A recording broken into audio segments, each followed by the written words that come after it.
Last week આપણે જ્યારે વાત કરી ત્યારે આપણે ઘણા બધા ઇવેન્ટ્સ વિટનેસ કરવાના હતા. આ વખતે આપણે જ્યારે વાત કરી રહ્યા છીએ તો એ ઇવેન્ટ્સ હવે પતવા આવ્યા છે. ઓલરેડી ખાલી આપણે યુએસ તરફથી એક રેટમાં શું કરે છે એ જોવાનું રહેશે. પણ ડોમેસ્ટિકલી વર્સિસ ગ્લોબલ સંકેતો હવે માર્કેટને કયો ટ્રેન્ડ આપી શકે છે? Good afternoon Preeti. I think market December મહિનાની અંદર જનરલી ટેવાયેલું છે કે કદાચ નવા કમિટમેન્ટ ગ્લોબલી નથી આવતા માર્કેટ પોઈન્ટ ઓફ વ્યૂથી. આઈ થિંક હવે 15મી ડિસેમ્બરથી લગભગ આઈ થિંક મોટેભાગેના ફંડ મેનેજરો પોતાના કમિટમેન્ટ ઓછા રાખતા હોય છે અને કદાચ એને કારણે પણ માર્કેટની અંદર આપણે થોડું ઘણું શરૂઆતના દિવસોમાં જ થોડી વેચવાલી એફઆઈ તરફથી જોઈ રહ્યા છે. જો એ પોઈન્ટ બરાબર ચાલતો હોય તો કદાચ પહેલા 15 દિવસની અંદર માર્કેટમાં જે બી થોડું ઘણું સેલ ઓફ થવાનું છે સેલ ઓફ થઈ જશે અને પાછળના 15 દિવસમાં જ્યારે એફઆઈ કમ્પેરેટિવલી એબસન્ટ હશે એ સમયે આઈ થિંક તે વખતે માર્કેટની અંદર ફરીથી પાછું I think buying domestic fund તરફથી ચાલુ થશે એટલે લોઅર લેવલ.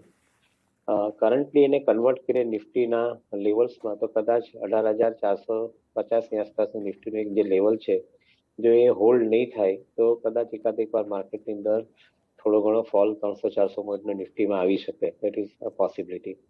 પણ એ ફોલની અંદર ડોમેસ્ટિક ફંડ તરફથી બાઇંગ સ્ટાર્ટ થશે અને જે સ્ટોક્સની અંદર કરેક્શન છે, પ્રાઇસનું શાર્પ કરેક્શન છે એની અંદર કદાચ વેલ્ડો બાઇંગ સ્ટાર્ટ થશે. પછી એ કદાચ ઓટો હોઈ શકે, ઓટો એન્સિલરી હોઈ શકે, ક્વાઇટ પોસિબલ છે કે આઈટી કંપનીઝ અમુક છે તેની અંદર પણ અમુક નવું બાઇંગ ચાલુ થઈ શકે અને at the same time banking અને ફાઇનાન્શિયલ કંપનીઝની અંદર પણ જે શાર્પ પ્રાઇસ આવ્યો તેમાં થોડા કરેક્શન આવવાથી એમાં પણ આઈ થિંક નીચેના ભાવે ફરીથી પાછું બાઇંગ ચાલુ થઈ શકે. So I think this market is right now suggesting that some amount of profit booking ahead of global fund managers going on for vacation and thereafter buying at a lower levels and I think the range is continuing.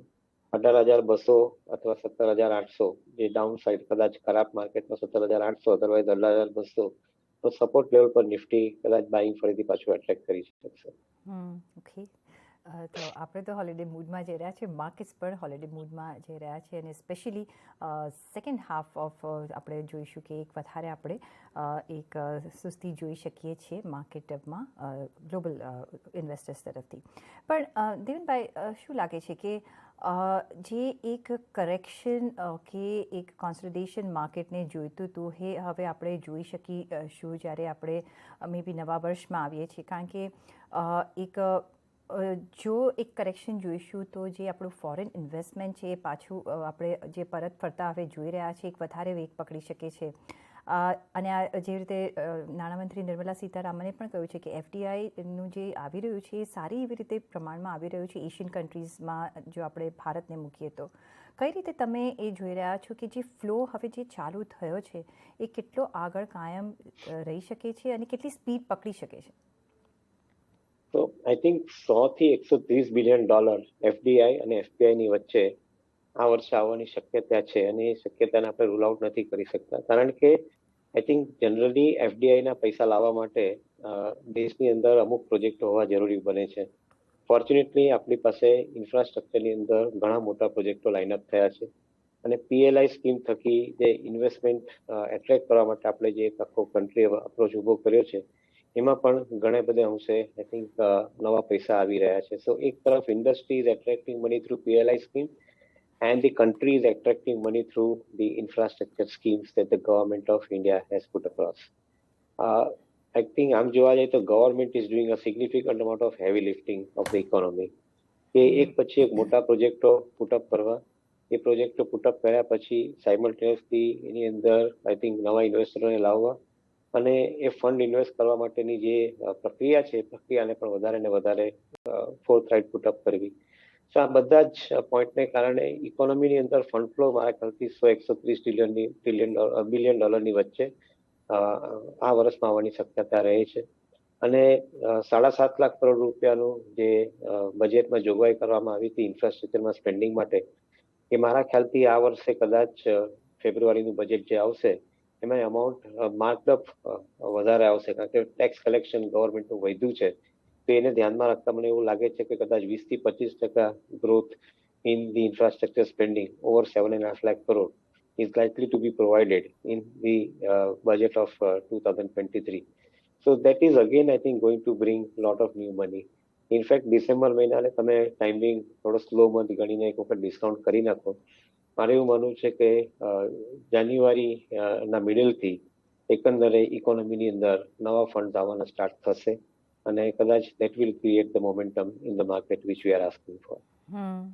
અને સાથે next big event આપણે બજેટને બી જોઈ રહ્યા છીએ 1 ફેબ્રુઆરીના આવશે. એ પણ એક માર્કેટને અને ગ્લોબલ ઇન્વેસ્ટર્સને એક દિશા આપી શકે છે. કઈ રીતે તમે જોઈ રહ્યા છો બજેટ પોઈન્ટ ઓફ વ્યૂ કે કઈ રીતનો ટ્રેન્ડ રહી શકે છે? કારણ કે બજેટ પોઈન્ટ ઓફ વ્યૂ પણ આપણે અમુક સ્ટ્રેટેજી બનાવતા હોઈએ છીએ કે કઈ રીતનું ઇન્વેસ્ટમેન્ટ કરવું જોઈએ. અને જે રીતે આપણે પબ્લિક સેક્ટર એન્ટરપ્રાઇઝીસ યુનિટ્સમાં આપણે જોઈ રહ્યા છીએ કે એક સારું એવી અત્યારે આપણે તેજી જોઈ રહ્યા છે. કોઈ આ સ્પેસમાં તમને ગમતું હોય તો કાઉન્ટર્સ કે સેક્ટર્સ કે? યા શ્યોર. આઈ થિંક રેલવે અને ડિફેન્સ આ બે એરિયા છે જ્યાં આગળ મેજોરિટી પીએલઆઈ સ્કીમ થકી પૈસા જે કંપનીઓને આવતા જાય છે તે આ બે સ્કીમમાં વધારે ને વધારે પૈસા ઇન્વેસ્ટ થવાના છે. અને આઈ થિંક મારું એવું માનવું છે કે this is an area where probably we are going to see significant amount of thrust even in the budget. It will be part of overall infrastructure spending of the government. Suppose 10 lakh કરોડનું આ વર્ષે બજેટમાં જોગવાઈ કરવામાં આવે against last યરના 7.5 lakh crore. તો એની અંદર I think significant amount of money which will be spent would be on creating 2 or 3 main stream of infrastructure. Railway and defense are important from the point of view of infrastructure as well as I think the replacement of import. But more importantly, a larger part of the allocation will also be carried out in the area of renewable energy. Renewable energy ની અંદર I think hydrogen based power અથવા solar based power, wind turbine based power અથવા જે residue વધે છે એગ્રીમાંથી એની અંદર આપણે ethanol બનાવીએ છીએ તો ethanol base I think the energy એને માટે આપણે વર્કઆઉટ કર્યો છે આપણું પ્રોગ્રામ. એ મને એવું દેખાય છે કે I think will create significant amount of thrust. તો જો એ થ્રસ્ટ ઇકોનોમીની અંદર રહેવાનો હોય અને જે પોસિબલ છે કે રહેશે અહીંયા આગળથી તો I would think that I think majority of the industries will probably be benefited. આપણે પહેલાના સમયમાં જોતા હતા કે બજેટ થકી કયા ક્ષેત્રને બેનિફિટ થઈ શકે. મારા હિસાબે જ્યારે ઇકોનોમીની અંદર આટલું લેવલનું ઇમ્પ્લિમેન્ટેશન થતું હોય તો એક પછી એક બધા ક્ષેત્રોમાં એની બેનિફિટ આવવાના છે. પછી એ મેટલ કોમોડિટી હોય કે કન્ઝમ્પશન સેક્ટર હોય એફએમસીજીની અંદર એ બધા ક્ષેત્રની અંદર એકંદરે I think the business condition is basically suggesting improvement. And should that happen, then in my viewpoint, I think we will have to concentrate more on selective companies instead of sectors. Because as a directional call, every sector is showing the robustness for sure. પછી એ banking ક્ષેત્ર હોય, IT ક્ષેત્ર હોય, automobile ક્ષેત્ર હોય, pharma ક્ષેત્ર હોય કે કેમિકલ ક્ષેત્ર હોય, કોઈ બી ક્ષેત્ર હશે એની અંદર રોબસ્ટનેસ દેખાઈ રહી છે. ઇન્ડિવિજ્યુઅલ કંપની સિલેક્ટ કરવી પડશે ઇન્વેસ્ટમેન્ટ કરવા માટે અને એ આઈ થિંક હવે પછીના ટાઈમના માટેનો વધારે ફોર્મિડેબલ એપ્રોચ રહેશે એવું મારું માનવું છે.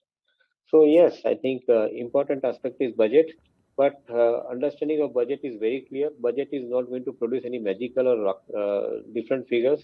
It will probably continue spending in the area in which government has spelled out their initiatives. Multimodal transportation માટે ગવર્મેન્ટે એક પોતાનો ઇનિશિયેટિવ પુટ અપ કર્યો છે.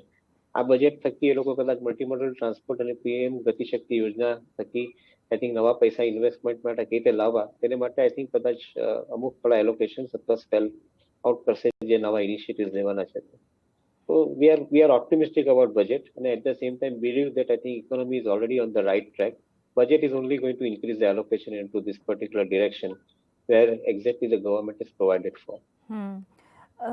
Rightly so. અને તમને શું લાગે છે કે જે પણ બજેટમાં જે આવશે અને જે ગવર્મેન્ટ અત્યાર સુધી કામ કરી રહી છે એની અને ખાસ કરીને બેન્કિંગ સેક્ટર પર પણ એક પોઝિટિવ અસર પડી શકે છે. જો કે બેન્કિંગમાં આપણે એક રોબસ્ટ અપમૂવ જોયો છે અને ખાસ કરીને પબ્લિક સેક્ટર બેંક્સમાં તમને લાગે છે કે પોસ્ટ બજેટ પણ આપણે એક પબ્લિક સેક્ટર બેંકમાં રેલી જોઈ શકીશું અને વીઝ પ્રાઇવેટ સેક્ટર બેંકનો રોલ તમે કઈ રીતનો જોઈ રહ્યા છો માર્કેટ પોઈન્ટ ઓફ વ્યૂ? તો પબ્લિક સેક્ટર બેંકની અંદર રેલી લાવવા માટે હવે પછીનું જે કારણ હશે એ કન્સોલિડેશનનું જ હશે. ચોક્કસપણે માનીને ચાલજો કે કન્સોલિડેશનનું જ હશે. એનું કારણ છે કે અત્યાર સુધી ગવર્મેન્ટે જે પબ્લિક સેક્ટર બેંકોની હેલ્થ ખરાબ હતી તો ત્યાં આગળ કેપિટલ ઇન્ફ્યુઝ કરી અને એ લોકોના ઓપરેશન્સને એ લોકોએ ફરીથી રિવાઇવ કર્યા છે. બીજી તરફ નોન પરફોર્મિંગ એસેટનો જે પ્રભાવ પબ્લિક સેક્ટર બેલેન્સ શીટની અંદર હતો તે ઓછો થયો છે.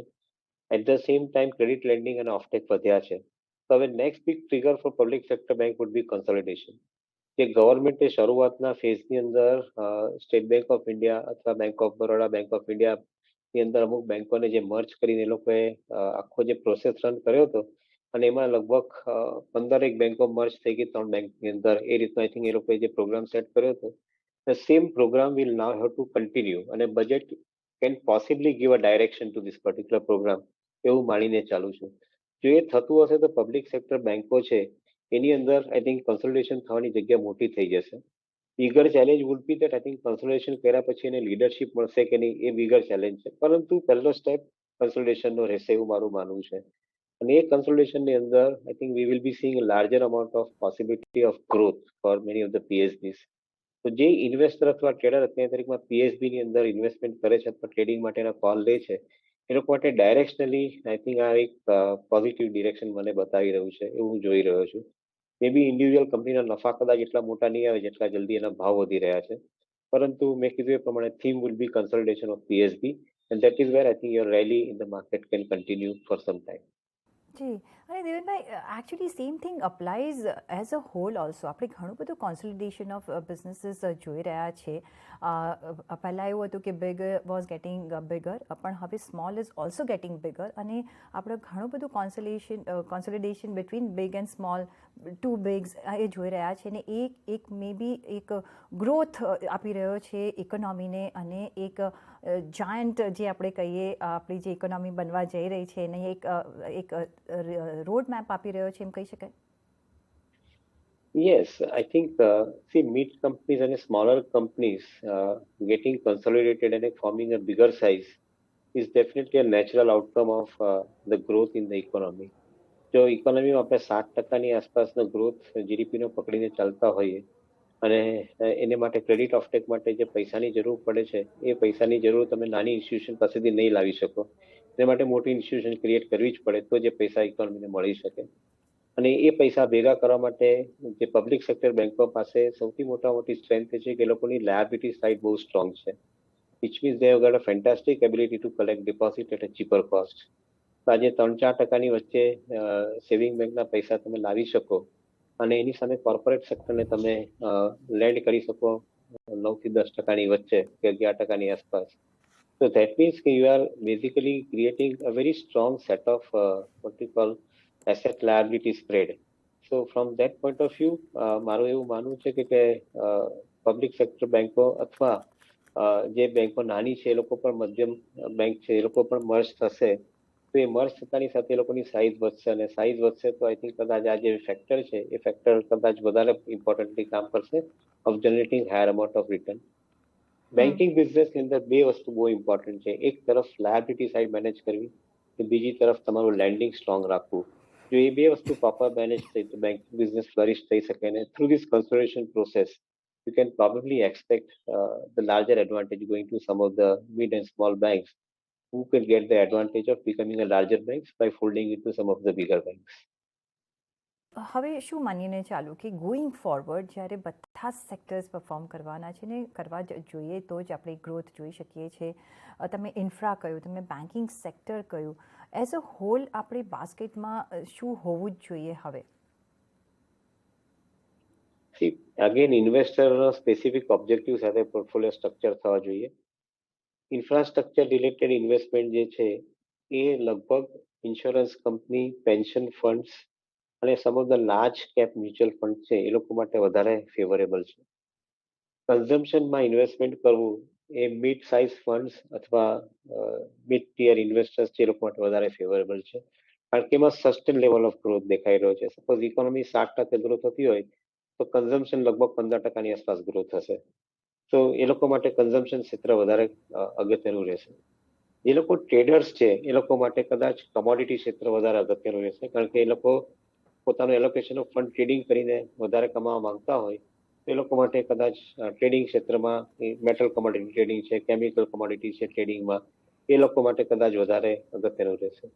અને જે બેલેન્સ એપ્રોચ રાખીને ચાલે છે એ લોકો માટે ક્ષેત્ર લાઈક આઈટી છે, ફાર્મા છે, કે જેમાં સિલેક્ટિવલી ગ્રોથ એન્જિન્સ મોટા ઊભા થઈ રહ્યા છે એ બી પહેલા કામ કરશે અને ઇવન બેન્કિંગ અને ફાઇનાન્શિયલ ક્ષેત્ર જે છે કે જ્યાં આગળ landing is increasing because of I think growth in the economy, તે લોકો માટે બેલેન્સ ઇન્વેસ્ટર માટે એ કામમાં રહેશે. તો મારે એક એવું માનવું છે કે ચોક્કસપણે જે ઇન્વેસ્ટરની પ્રોફાઇલ હોય એ પ્રોફાઇલ પ્રમાણે તમારે એ લોકોના પોર્ટફોલિયોની અંદર ક્ષેત્ર અથવા સ્ટોક વિધિન દેટ સેક્ટર અથવા stock within that I think તમારે લાવવા પડશે. અને આઈધર ટ્રેડર ઇન્વેસ્ટર હોય અથવા લોંગ ટર્મ ઇન્વેસ્ટર હોય, જેને સમજાવ્યા પ્રમાણે એ લોકો માટે આઈ થિંક પોર્ટફોલિયો તમારે અલગ રીતે ક્રિએટ કરવા પડશે, એવું મારું માનવું છે, ટુ ગેટ ઓપ્ટિમાઇઝ ઇટ.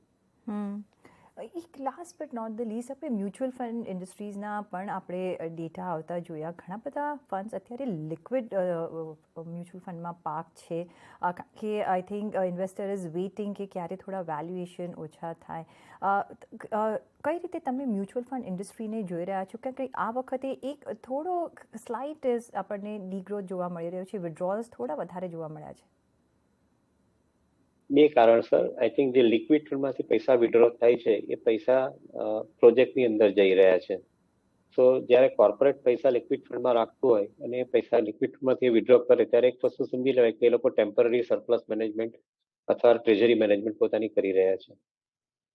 મારે એવું માનવું છે કે જે રીતે બે જગ્યાએ કોર્પોરેટને પૈસાની જરૂર મોટી પડી રહી છે, એક તો વર્કિંગ કેપિટલમાં પૈસાની રિક્વાયરમેન્ટ વધતી જાય છે because the scale of operations are growing on a higher input cost, raw મટીરિયલની કોસ્ટ વધવાને કારણે.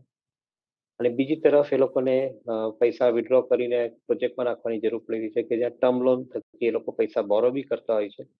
નવા કેપેક્સને કારણે એ લોકોને પૈસા પ્રોજેક્ટમાં નાખવાની જરૂર પડે છે. તો લિક્વિડ ફંડમાંથી સિસ્ટમેટિકલી પૈસા ઓવર પીરિયડ ઓફ ટાઈમ ઘટી અને રિયલ ઇન્વેસ્ટમેન્ટ તરફ જશે. અધર દેન લિક્વિડ ફંડ જે છે, બેલેન્સ ફંડ છે અથવા pure long term equity funds છે, એની અંદર જે પૈસા આવી રહ્યા છે એ એસઆઈપી રૂટના પૈસા વધારે આવી રહ્યા છે, કે જે લોકો લોંગ ટર્મ માટે પૈસા રોકી રહ્યા છે ને એ લોકોને કદાચ એસઆઈપી રૂટથી આઈ થિંક વધારે ગ્રોથ લાવવો છે પોતાના સેવિંગ્સની અંદર. તો in my view point I think mutual fund industry is a right vehicle, અને that vehicle is definitely giving a better kind of an outlook to investors going forward. But at the same time, ઇન્વેસ્ટરે પૈસા રોકવા માટે બહુ systematically પોતાનું planning કરવું પડશે કે કઈ પ્રોફાઇલ પ્રમાણે પૈસા રોકવા. હું suppose if I am a small investor, so I cannot be buying infrastructure fund, and suppose if I am a small investor I should buy consumption fund more, એવું મારું માનવું છે. તો એ પ્રક્રિયા જે છે ઇન્વેસ્ટરો માટે, એ પ્રક્રિયા ઇન્વેસ્ટરોએ થોડી વધારે સિસ્ટમેટિકલી સેટ કરવી પડશે પોતાના ઇન્વેસ્ટમેન્ટ માટે મ્યુચ્યુઅલ ફંડની અંદર. But otherwise mutual funds are expected to grow in a systematic manner. જે અત્યારે 12 થી 13,000 કરોડની એસઆઈપી દર મંથલી આવી રહી છે, એ મારા હિસાબે કદાચ 18 થી 20,000 કરોડ થવાની શક્યતા રહેશે આવનારા 2 વર્ષની અંદર. ઓકે, તો as a investor we have to be smart enough કે કઈ જાતના આપણે ઇન્વેસ્ટર છે ને કઈ રીતનું ઇન્વેસ્ટમેન્ટ કરવાનું છે.